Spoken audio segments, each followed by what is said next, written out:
Atividade palestra halau e Palácio Presidencial Aitara Claran, quinta-feira, Loren Sanulo, fulan agosto, tinan rinruaro nulo recintolu. Presidente José Ramos Horta atete. Palestra parceira halau badala tolu ona. No sei continua halo, o questão sira bem importante. No ia palestra colia liu ponto importante. Conaba adesão ba ASEAN. No ASEAN hanesan organização regional.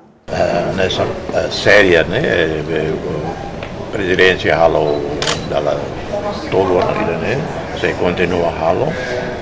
Ma questões bem importante, ele é sempre presidente da categoria, por exemplo, hoje, vice-ministro dos estrangeiros da ASEAN, a Milena Rangel, a apresentação principal, a introdução para explicar o Barak, mas importante ali, mas quando a ASEAN, adesão à ASEAN, e tudo até, a ASEAN é uma organização regional.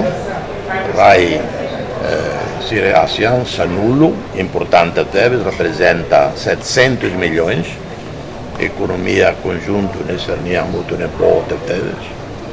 Enquanto vice-ministra Negócio Estrangeiro na Cooperação para Assunto ASEAN, Milena Rangel afirma, palestra ida na iniciativa do presidente da República, nebe coalia liu com a preparação e implementação, critério nebe simo ona o ASEAN sira.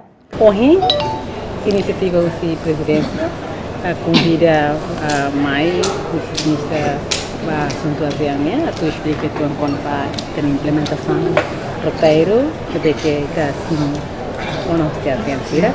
Depois então você acompanha, me explicarei preparação de implementação e cabe vamos com programas no governo constitucional, nebe ita hare implementação do RNB, saída na participação, depois preparação nós, Pulong e a uma cimeira ASEAN e a Indonésia, a preparação bala para bele, a oferta falibasira, depois de roteiro adota e a Pulong. No participa a palestra badatolog maioria usa membro no governo, inclui membro ASEAN sira. Reportagem Febriana dos Santos, Televisão Timor-Post. Janela Informação by Emma Roto. Atuatena informação atual dia Clio, que tá halua. Haneham botão subscribe, like, halo comentário, no faz botão ba mídia social Roto.